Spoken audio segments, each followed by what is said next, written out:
Hello, I'm John Coleman from ApocatastasisInstitute, an institute for the humanities, an alternative college and high school here on New Milford, Connecticut, USA. This is the July 11th, 2025 edition of News with the Fetz. And we're being joined once again by Dr. James Fetzer. And in this broadcast, we are going to exclusively look at the Epstein drama topic saga. A man who's been dead allegedly for years, allegedly. He's still drawing our attention allegedly from the grave. So we'll talk about that. Dr. Fetzer has a whole bunch of links queued up. For technical reasons, I'm going to be emceeing throughout this. So when Dr. Fetzer needs a new link, I'll be queuing it up there. So just for the sake of bandwidth, when I'm done with this welcome and this introduction, I'm going to mute my video, and then should Dr. Fetzer ask my thoughts on this or that, I will unmute my volume, but I'm going to look like this for most of the show from the old Kurosawa film. But I'm still here, and I'll be queuing everything up. Just one announcement before I kick things over to Dr. Fetzer. And that is, in fact, to keep an eye on Dr. Fetzer's Conspiracy 101 class, which we're so honored to feature this autumn at Apocatastasis. And it's not just Conspiracy 101, but also Critical Thinking 101. And as I cut off my camera and my mic, having done the introduction, I would like Dr. Fetzer to give us just a quick synopsis of that. And then if he wishes to speak about the legal fundraising, about the liable topic, he's certainly welcome to do that. So welcome, Dr. Fetzer, and you have the floor, sir. Oh, I thank you, John. It's just wonderful. Yes, I'm looking forward to the Conspiracy 101. Critical thinking and conspiracy theories. We're having offered courses in logic, critical thinking, and scientific reasoning for 35 years. I give you an introduction to the nature of reasoning, the nature of thought, how to analyze arguments, common fallacies that are committed frequently, and how to apply these principles to conspiracy theories, including JFK, 9/11, Sandy Hook, and more. It's actually a fascinating exercise where I have pioneered collaborative research on these complex and controversial events in American history to sort out what really happened. And because I know enough to know what I do not know, I bring in experts in areas where I am not, including, for example, to use JFK as an illustration, a world authority on the human brain who is also an expert on wound ballistics, a PhD in physics who is also an MD and board certified in radiation oncology, so that in the treatment of cancer using X-ray therapy, so that he was an expert in the interpretation of X-rays, a physician who was actually present in trauma room number 1 when JFK's moribund body was brought in, the last physician to observe the body, even closed Jack's eyelids, legendary photo and film analyst of JFK films who also became celebrated for his work on the Apollo moon landing, another PhD in physics, this time with an area of specialization of electromagnetism, the properties of light and images of moving objects, who had done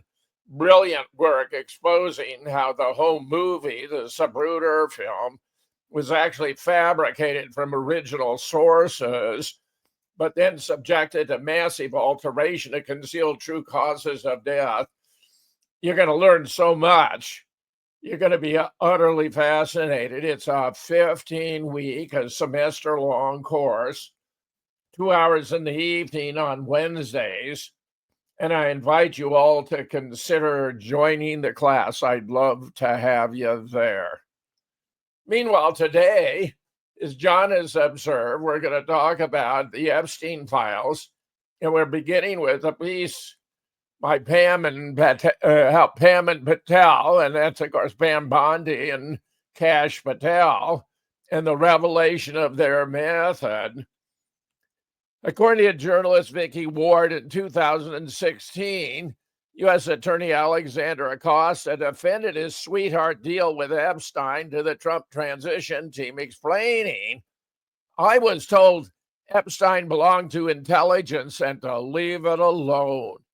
This statement is said to have been part of Acosta's explanation for why he negotiated a lenient non-prosecution agreement, NPA, with Epstein, which allowed Epstein to plead guilty to state charges of solicitation of prostitution and procurement of a minor for prostitution, serving only 13 months in a county jail with work release privileges and granting immunity to potential co-conspiracies.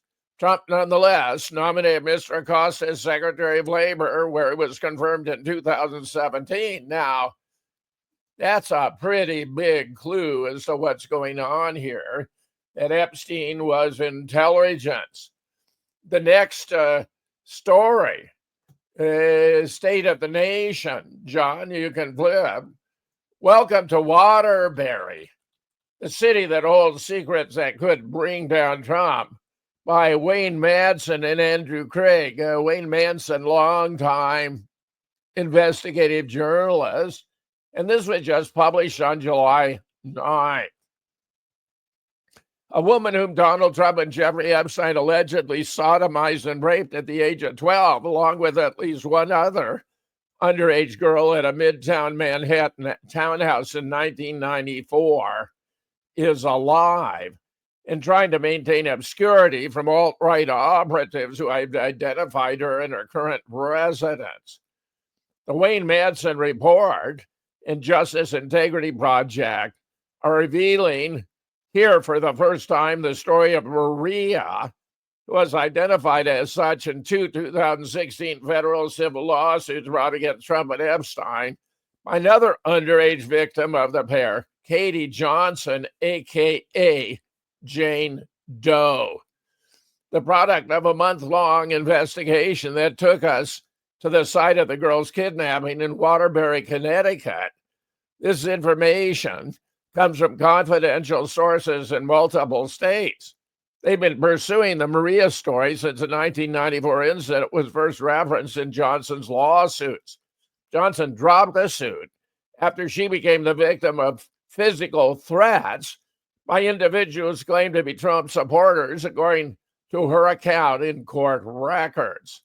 The original tip came to Wayne Madsen Reports, which can report exclusively that a Waterbury girl, Maria, was the 12-year-old alleged to have been a child rape victim of Donald Trump and convicted sex offender Jeffrey Epstein, shown at left. The crimes allegedly occurred at a Midtown Manhattan mansion then owned by Epstein's friend Les Wexner, a billionaire retail mogul. Maria was kidnapped on March 19, 1993, when she was 11 years old, from the front of Nash's Pizza in Waterbury. The girl's kidnapper were involved in a child trafficking ring that provided abductees to wealthy individuals like Trump and Epstein in Manhattan, according to our information. Now, that's profoundly disturbing. And note that it goes far beyond suggesting that Donald Trump was merely a buddy of Jeffrey Epstein, which we knew already. If you go to the next story, John, real reason everyone in Trump's admin is lying about the Epstein story, we can get a video clip here as to what happened according to this source. Once we pass the lie is not for you and me. Jimmy.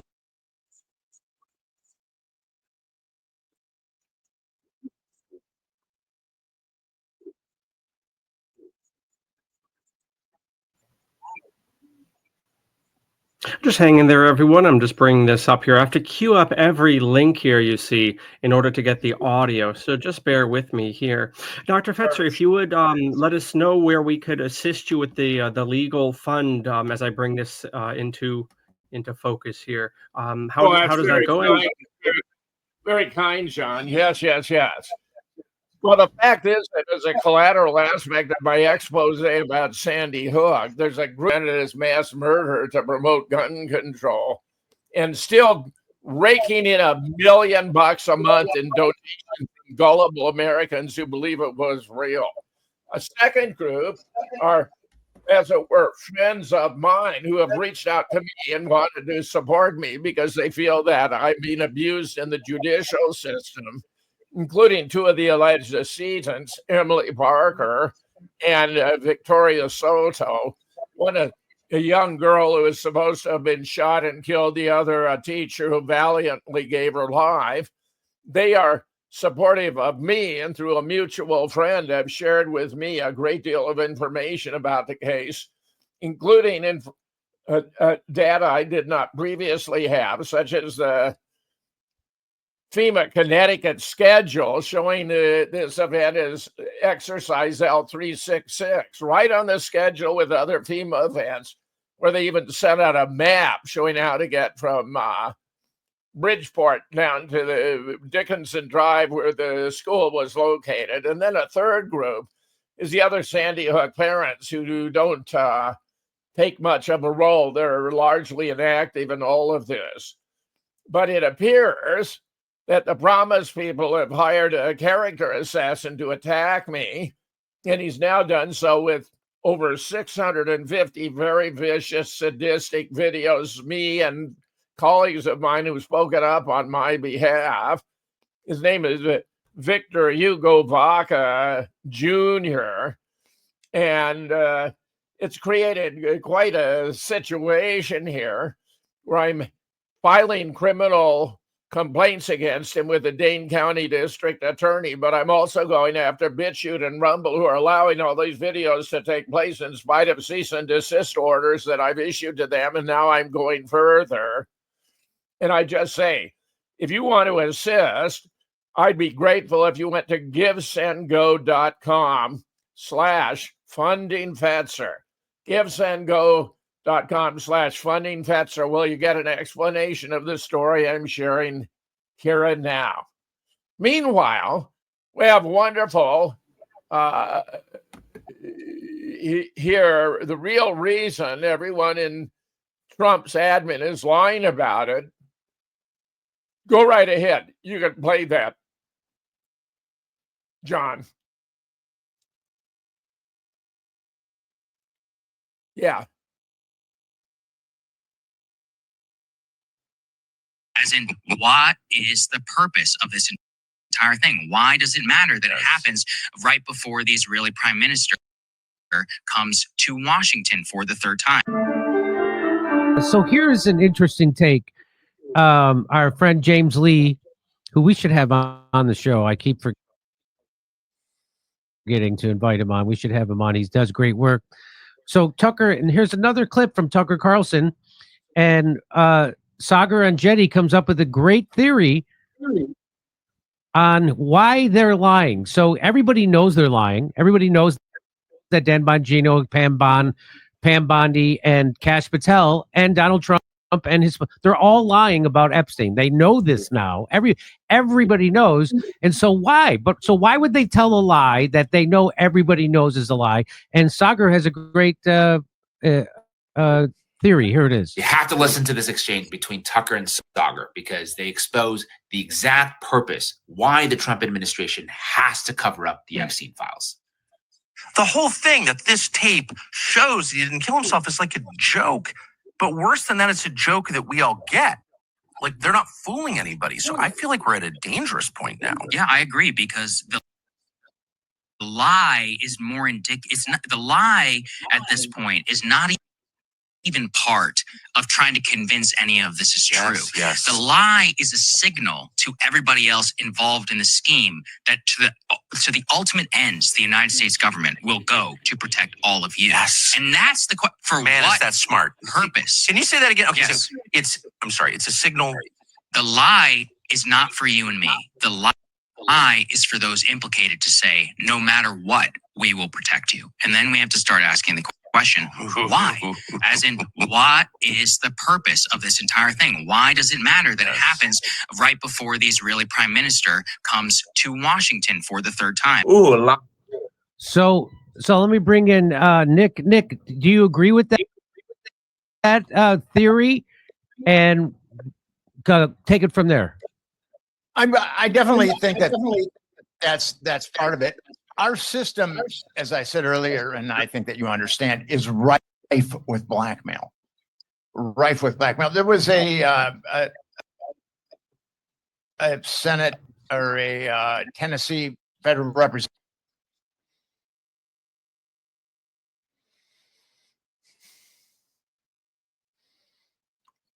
Buffering issues.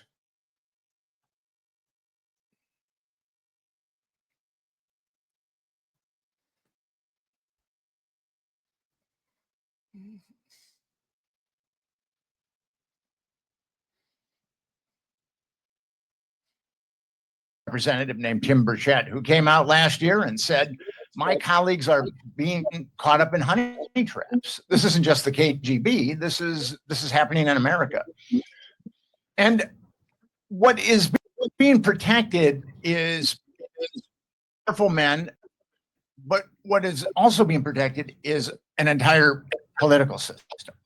That's the main thing that I think that these guys would be willing to throw some of them to the wolves. Ghislaine Maxwell was thrown to the wolves, but they're protecting a political system. I saw the exact same thing in the Franklin scandal. The Franklin scandal and the Epstein scandal are very, very similar. And when that memo, it's a strange memo that came out on Sunday night, and it wasn't signed by anybody. You know, no one was going to take the fall for signing that memo. But the New York Times, if we wanted indictments, we could get indictments tomorrow. The New York Times had an article in 2019, and it named 6 of Epstein's pimps: Ghislaine Maxwell, Sarah Kellen, Leslie Groff, Adriana Ross, Nadia Marcinkova, and Haley Robson. The New York Times named those pimps. They called them procurers, but they were actually pimps. So if we really wanted justice, we could indict those pimps on multiple counts of child trafficking, and that's a heavy sentence in the federal system. That's 15 to life. You get Sarah Kellen or Leslie Groff or Adrian or Nadia Marcinkova, you have them look at 10 lifetimes in federal prison, and they're going to roll over on the perps. This could be done. We could start indicting people tomorrow, just with that New York Times article that came out in 2019. Our entire government falls apart if they tell the truth about this, is what it boils down to. And if you read Kathy O'Brien's book, I keep telling everybody to read, you could hear George H.W. Bush and all them talk about what they're doing. By the way, that we just had that Juliet on, that doctor talking about how they disclosed they really did this. And I didn't even notice. I'm obsessed with it. 2024, they disclosed this is a real program and came on our often, all those awful things, which Bush is a part of and is definitely connected to the Franklin scandal.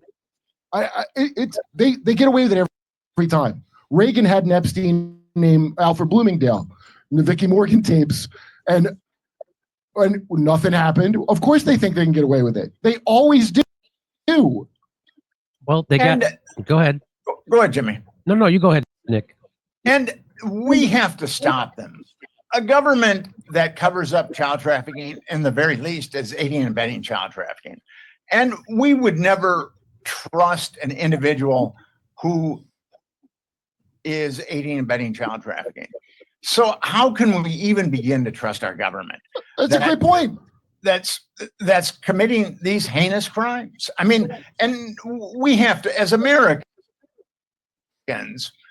we have to draw a line in the sand, and we have to take back our government. And I think that can be done. Some people might think that I'm deluded, but actually I think it can be done. And what's even worse, there are all these victims, and Epstein trafficked underage girls for 25 years, and some of them were younger. The media has settled on 14 years old being the youngest, but actually they're younger than that. And yeah, they've been younger than that. And these guys are psychopaths, and Epstein was a psychopath. Whatever you wanted, they would provide. And the Epstein Victims Compensation Program, 225 women applied for it, and 150 were given offered settlements, and 12 did not accept the settlements, and 138 did, because if you got money from the Epstein Victims Compensation Program, you had to sign an NDA that you would not go after any of your other perpetrators. So these lawyers that are like David Boies and Stanley Podger, who's a very dirty guy. He died recently, and I shouldn't speak ill of the dead, but he was a very dirty guy. And so you had these really sleazy lawyers overseeing the victims compensation program. And I've been involved in the child trafficking field for a number of years. And I've spoken at a number of conferences. The National Center on Sexual Exploitation has a global summit every year. I've spoken at 3 of those. And I've gotten to know a number of therapists that work with kids or kids that had been sexually trafficked. And I've talked to 2 of them, and one of them is an eminent psychologist. I mean, she's really eminent in this field. And I talked to another therapist who's a very good therapist, and they told me that they were counseling Epstein victims that had been trafficked when they were under 10 years old. And they helped those kids go through, try to get a settlement from the Epstein Victims Compensation Program, and the Epstein Victims Compensation Program wouldn't give them a settlement. And they really feel it's because their clients were under 10 years old when they were trafficked. And that goes against the mainstream narrative. And the mainstream media has been as guilty with this as the government, to tell you the truth. Well, John, this is them too. How could you run a massive child trafficking sex network? If you the next clip has to do with the claim that Jeffrey Epstein died, committed suicide, which appears to be complete nonsense. And here we have some footage from inside the jail in New York City. And actually, there's a little part of it that shows a guard walking over, apparently to Epstein's cell, and later you see a little flash of orange. They were wearing orange jumpsuits. That appears to be Epstein making his escape. But let me assure you, Jeffrey Epstein is alive and well, and almost certainly in Israel, continuing to blackmail American politicians, including Donald J. Trump. So if you can, upload that. Good. Go ahead, start. I sure will. Dr. Fetzer, would you kindly mute your mic while this is going on, and then when you want me to cut the clip, just unmute and then let me know, and that way we won't have reverb. I also, for the viewers, I will put all of these links, which I typically don't do. I will put all of these links down below in the description so you can easily access them as well. I will now play the clip until Dr. Fetzer tells me otherwise.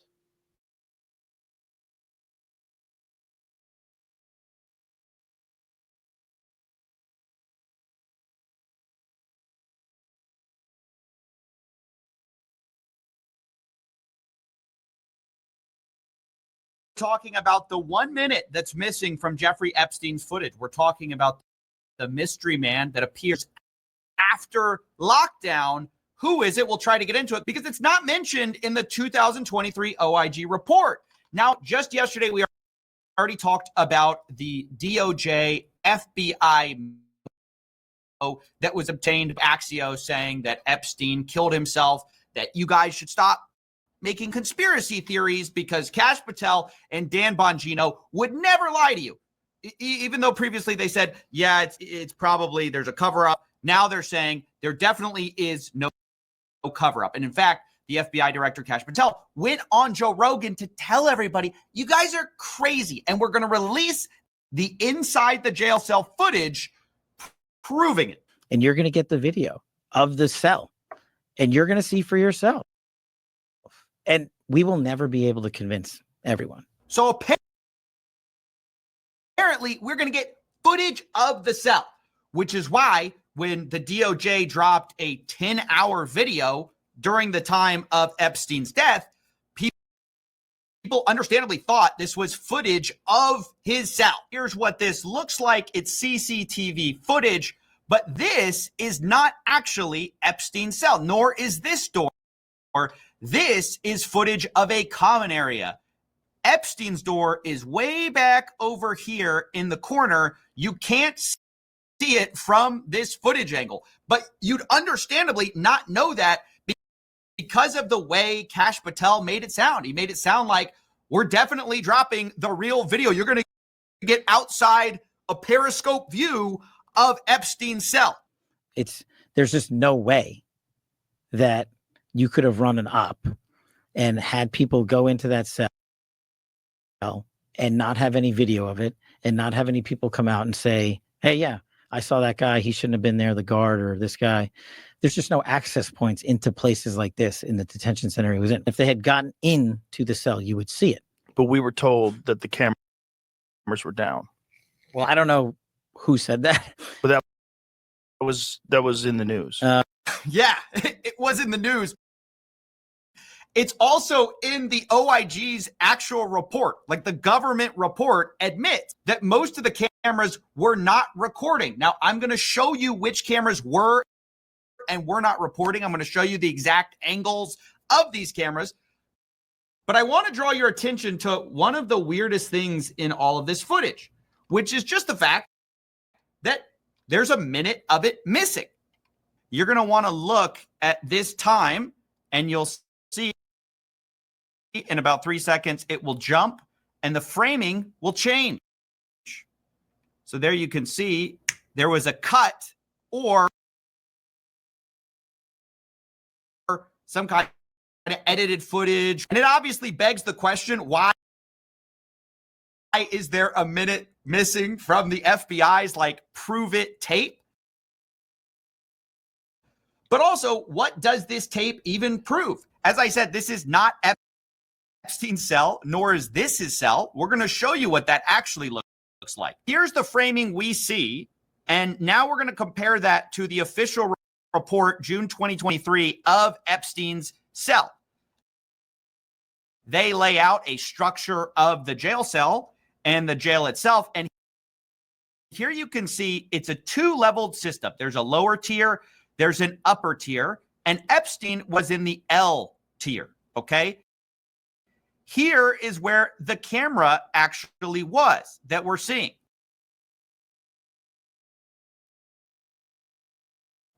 We're going to go ahead and go through this so you can see that's what it looks like. There's upper floor, lower floor. Epstein was located on the upper floor in what's called the L tier, okay, which is right here. You can see it even better from here. Here's Epstein's cell. Here's the hallway. And right here is the camera, which was not recording. Unlike what Kash Patel sort of insinuates that they're going to release that footage. They don't have that footage. According to them, the recording wasn't working. It was streaming, but not recording. The footage apparently had the DVR system stopped working about 10 days before all of this happened. This is in their own report. That's not me saying that. Around July 29th, I believe, it stopped recording as it was supposed to. Now, here's where you can see what actually was recording the day of. So you can see this is the camera that we have access to, and it's looking this way. So that camera footage we see is not of Epstein's cell at all. You can't see it. Instead, this is the guard station over here, and the staircase is like this little, like 3 pixels right there. So it's an actual joke if you think that this footage somehow had a perfect line of sight of Epstein's jail cell, and you couldn't have run an op right, even during the missing 1 minute window, because, we had a perfect line of sight on his door. They don't. And the cameras were not recording.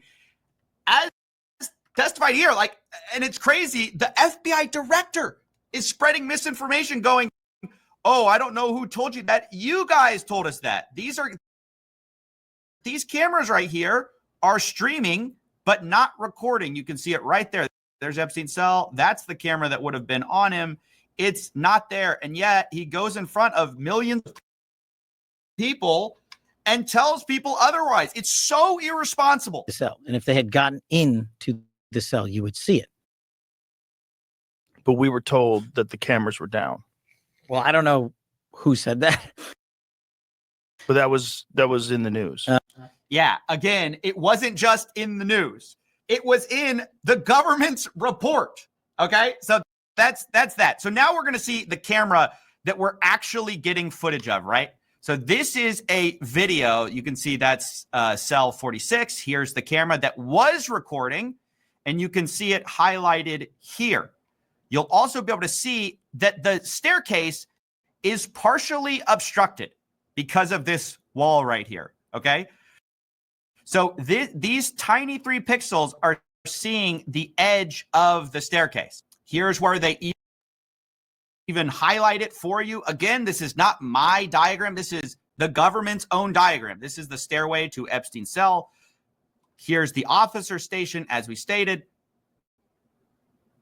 And here's the non-recording camera. Again, this is the government and looking at Epstein's cell. According to them, there had been catastrophic disk failures and no recordings would have been available after July 29th, 2019. And of course, all this happened on August 9th to the 10th, 2019.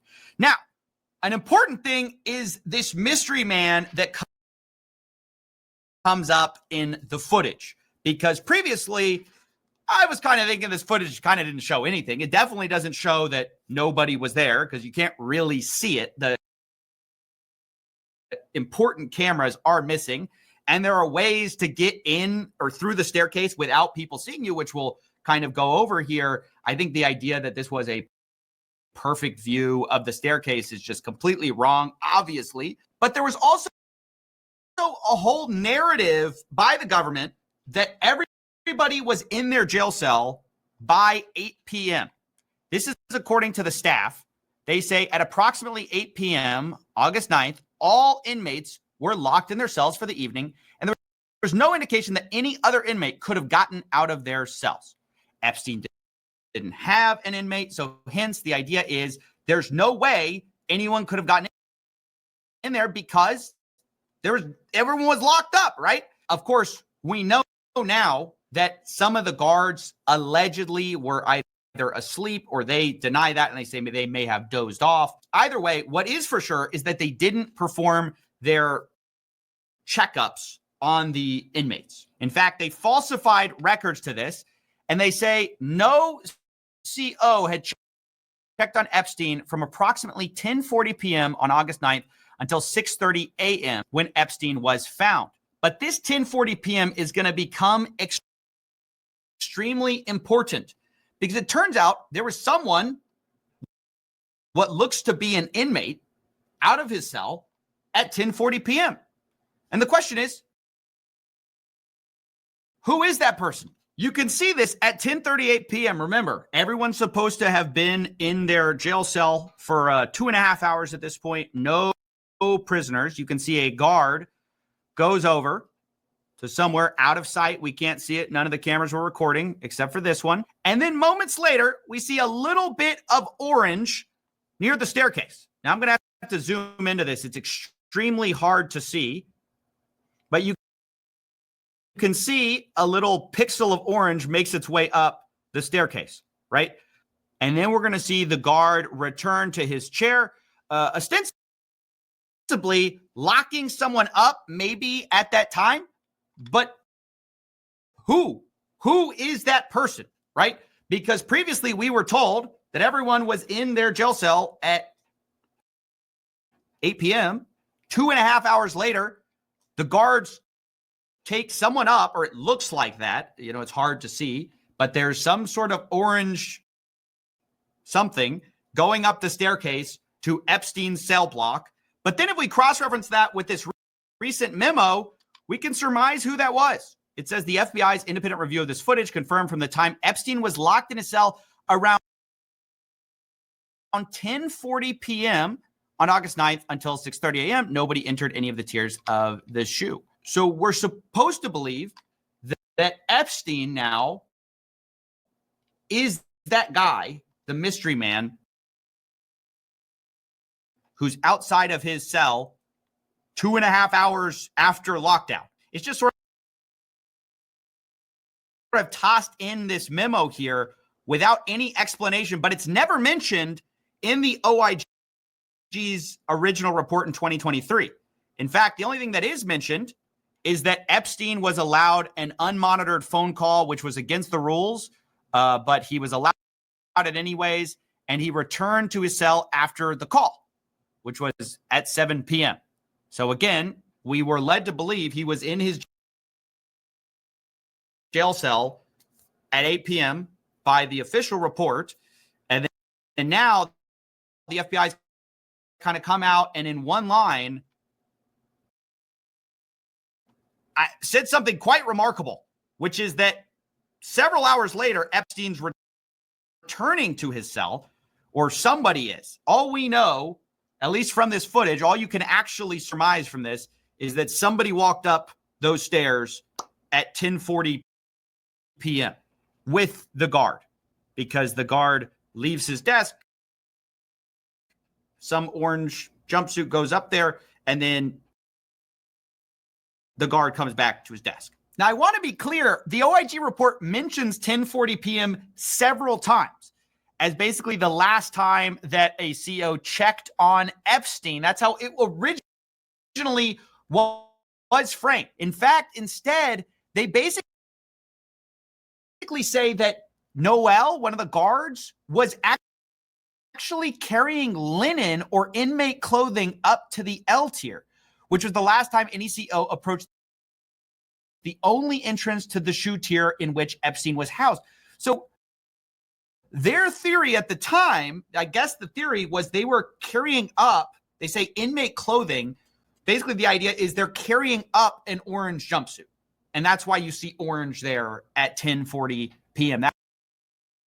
That's the official story in 2023, was that they were carrying Epstein, somebody's clothing up. Now we are finding out that wasn't carrying clothing up. That was actually Epstein himself, for some reason, was locked in his cell at 10:40 p.m., way after lockdown, and we don't know why or how any of this happened. And then we know from the same report that the guards made false statements and falsified records saying that they had made mandatory rounds and inmate counts when in fact they had not. So does any of this mean for sure that the conspiracy theorists are right? No. It just means that this footage that they released and they hyped up and they said on the biggest podcast in the world was going to prove everything, proves nothing, and actually raises more questions because it contradicts the official narrative that has been said, which is that everyone was in lockdown when they should have been, and no one could have possibly entered the cell block. But actually someone did. Now they're saying that's Epstein in a memo after hours for some mysterious reason the night of his death. Why? No answers. But don't look into it. You're conspiracy. You're crazy. You're crazy guy. By the way, got a shout out. Last chance to get the merch. We've only got a few days left on it. If you want Crime is Legal merch, I think it's a fitting video to put this in. Go to coffeezilla.store, coffeezilla.store. Okay, bye.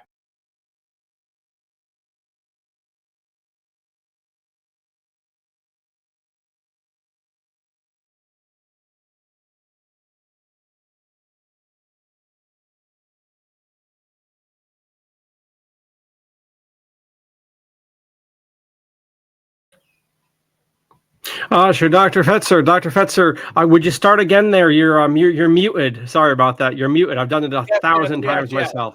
Yes, if you look carefully, there's a part there where the guard gets up and walks over toward Epstein's cell. He does come back, and then there's a blip of something orange going up the stairs. That would be the last recorded image of Jeffrey Epstein making his escape. I mean, think about it. They know who the guard is. These are all recorded, who is where at what time. And the fact they were lying about it and falsifying records proves beyond any doubt that this was a deliberate, planned escape.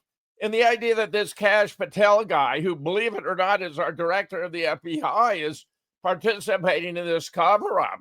The guy's shabby. He came out of nowhere. He appears to me to be completely unqualified. And he may have been selected because he would be willing to go along with a cover-up. The next image, by the way, is just of the orange sheets. It turns out that the sheets in the prison are orange, John. You could show those ever so briefly. And then turn to the very next slide about Epstein's contact list. This is like his little black book. Now, not all the contacts would have been clients who engaged in sex trafficking, child sex trafficking. But of course, we have Pam Bondi declaring there is no client list, which is directly contradicted by Alan Dershowitz declaring he has seen the list. I mean, it's outrageous. Yeah, there it is. Good, John. Good. And this is where he's supposed to have committed suicide by hanging himself with a sheet. It's all bullshit. Total, complete bullshit. All right. Alan Lowe, who some have accused of being on the Epstein list, has always defended his innocence. Now he's claiming that in defending himself against those allegations, he somehow came across the full Epstein list, which confirms it does exist, and he knows all the names on it. He also claims to know who is suppressing its release, but he says he's under an NDA and can't talk. Can you say strange? And I see Dr. Fetzer is going to come on here. We got two of you now, Doc. We got two Dr. Fetzer cameras here. Yeah, how do you like that? Drop me one of them. Sure. Okay. Yes. Okay. And then there's a look here. I don't know if this is Twitter or from Sean Spicer. This is some message. Quote, documents are being suppressed, Twitter it is, to protect individuals. I know the names of the individuals. I know why they're being suppressed, and I know who's suppressing them, but I'm bound by confidentiality. Once again, Sean Spicer. A longer clip, which is included here, which claims politicians, celebrities, athletes, and quote unquote everybody is on that list. And some of the stuff from that, and they're just quoted here. Alan Dershowitz says that he's seen the entire Epstein client list in the process of proving his innocence. Politicians, celebrities, once again, quote unquote, everybody. I know for a fact that documents are being suppressed to protect individuals. I know the names of the individuals and so forth. He goes on Twitter. An even longer clip here by Roddy Starbuck. Lawyer Alan Dershowitz says that he knows the names on Epstein's list and that the Epstein files are being suppressed, quote unquote, to protect people. He says he's bound, once again, he's bound to confidentiality and can't share the names, but the files and names do exist. Wow. Again, Roddy Starbuck. Yeah. And now go to the very next, and we get a report about the names on the list from Kevin Barron, brilliant satirist.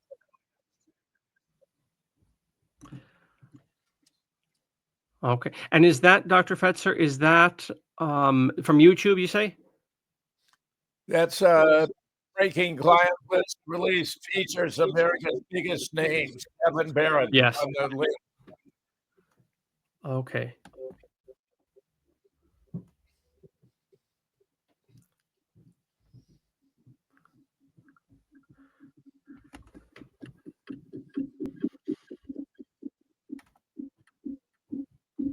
And I'm just pulling this up right now. It'll take just a second.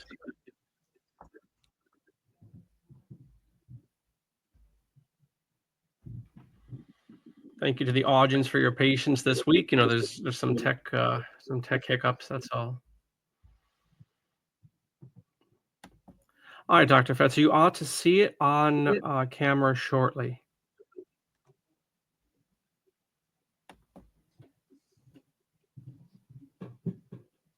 Yeah, you'd better read it, John, because it'll be back. Okay. So this is breaking. The Epstein client list released features America's biggest names.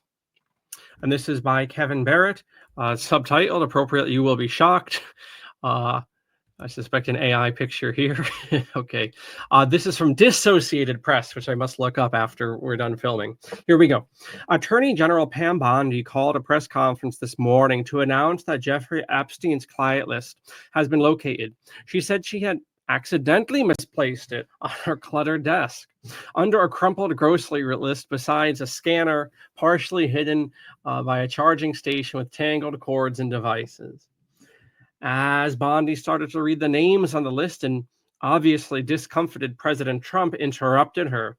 "Why are you still talking about Jeffrey Epstein with all of these big, beautiful stories like Elon's AI, blurting out truth about Jews, alligators eating immigrants in Florida, Bibi strutting into the White House like he owns it," which of course he does.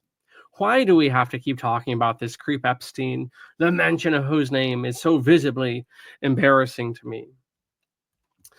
As Bondi began reading the names, Trump sank back into his chair, exhaled slowly, and allowed a smug smile to creep across his face. Meanwhile, the American people are horrified and traumatized. It seems that many of their most cherished idols have been compromised.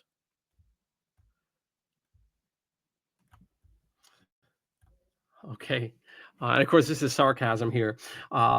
Here's the Epstein client list. We have Johnny Appleseed, Smokey the Bear, the Energizer Bunny, Paul Bunyan, the King of Burger King, Chester the Cheetah, the Doritos, Count Chocula, Say It Ain't So, Cap'n Crunch, the Pillsbury Doughboy, the Geico Gecko, the Jolly Green Giant, John Henry, Aunt Jemima, Lady Liberty, Marlboro Man, Michelin Man, Mr. Peanut, Paul Revere, Rosie the Riveter, Betsy Ross, Uncle Sam, Colonel Sanders. It's wonderful, John.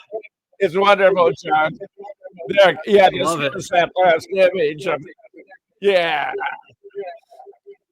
Okay. This is the thumbnail for the show. This is going to be the thumbnail. Next, Blumenthal on the signs that Jeffrey Epstein was the Mossad operative. Sure thing. I'll get that queued up. Just give me a second. Kevin has a way of a gift for making devastating points in a humorous fashion.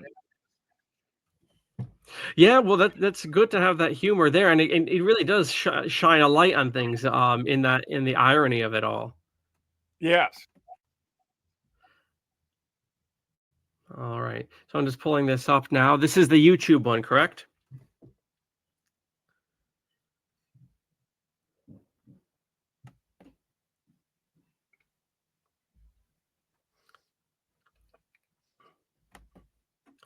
And as I get this queued up for the audience, it is remarkable how long this story's been out there, but also even more remarkable is the very commendable work of citizen journalists and others as well, keeping this story alive, because you can bet your bottom dollar if the mainstream media and the powers that be had their way, this would have never been a story. And yes.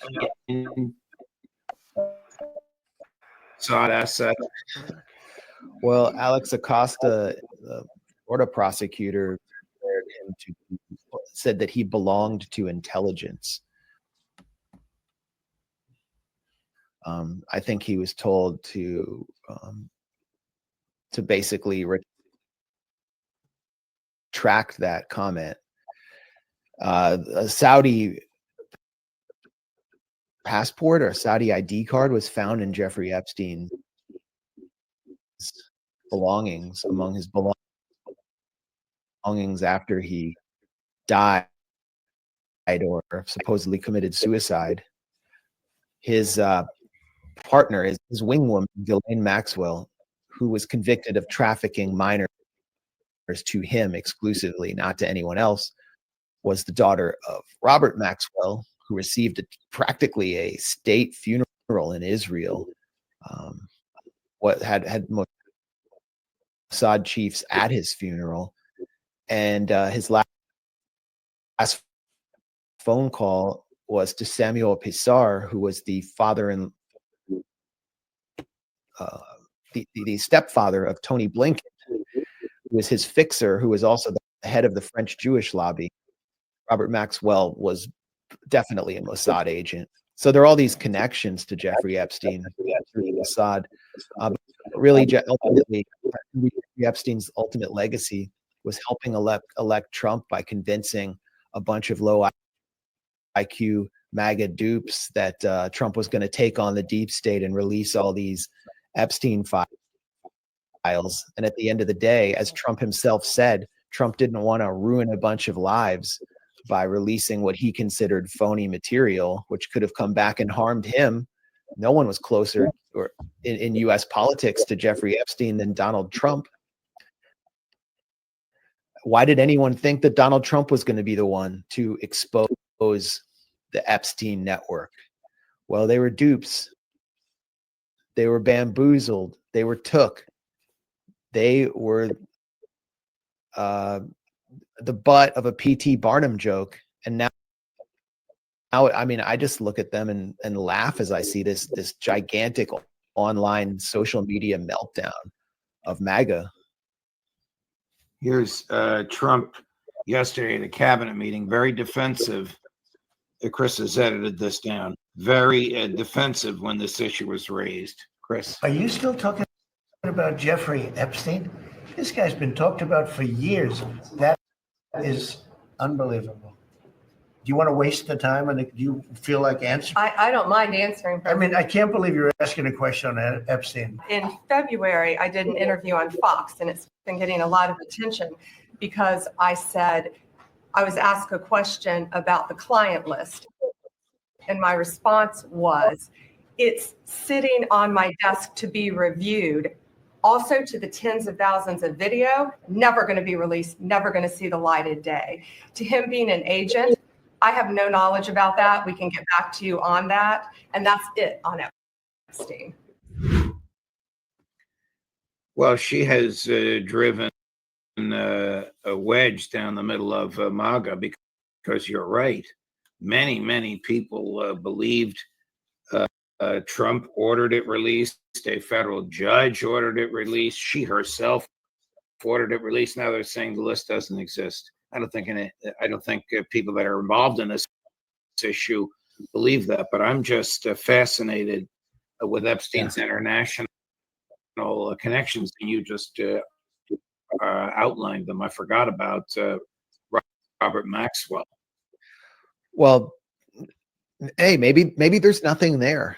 Maybe they couldn't find anything.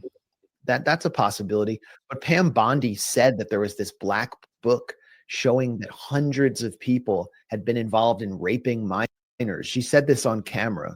Yes. So did Dan Bongino. He said it's going to take down the Democrats, the Clinton network. He said this again and again when he was, on his Rumble show. And now he's deputy director of the FBI. So it looks like obviously a gigantic bait and switch to dupe Trump supporters. And then Donald Trump has to shut the whole thing down because, I mean, Donald Trump allowed NBC to come into a party and film him partying with Jeffrey Epstein and Buffalo Bills cheerleaders while Trump commented, whispering in Jeffrey Epstein's ear that certain cheerleaders were hot. The cheerleaders were like grinding on Donald Trump, and he was dancing with them and showcasing himself as this great Lothario. And Jeffrey Epstein was right there by his side. There's photos of Bill Clinton with Jeffrey Epstein. There's, Clinton's on the logs on the Lolita Express, but there's nothing as vivid as the footage of Trump with Epstein. Epstein also talked about his friendship with Trump to the reporter Michael Wolff. There are damning audio recordings, and the Democrats never did anything with this. I said on Twitter yesterday, or X, before Grok had a complete Hitlerian meltdown, I said that this should have been the focus of the Democrats' attacks. Kamala should have brought it up in every debate. Trump Epstein was real, but instead they focus on Trump Russia, which was a gigantic hoax, and it had no currency among voters. Trump Epstein would have hurt Trump among young males, among women, among all these groups he won among the Democrats, but the Democrats wouldn't touch it for some reason. And the reason is because the Democrats were also on Epstein's books. So this is a scandal that I think helped to discredit the two-party system. And we will see Trump, as he exonerates Epstein and all of the people supposedly in Epstein's black book, continue to focus on arresting the poor in Home Depot parking lots and throwing them in private prisons run by Geo Group, the top private prison contractor in the country whose former top lobbyist was seated right next to Donald Trump in that briefing, Pam Bondi. And Borders our Tom Homan was a highly paid consultant to Geo Group. So what I'm saying is the Trump administration has nothing to gain financially out of releasing the Epstein files. And that's all they seem to really care about. And so they're going to focus on their bottom line. John, that's terrific. You can switch back to us for a final comment.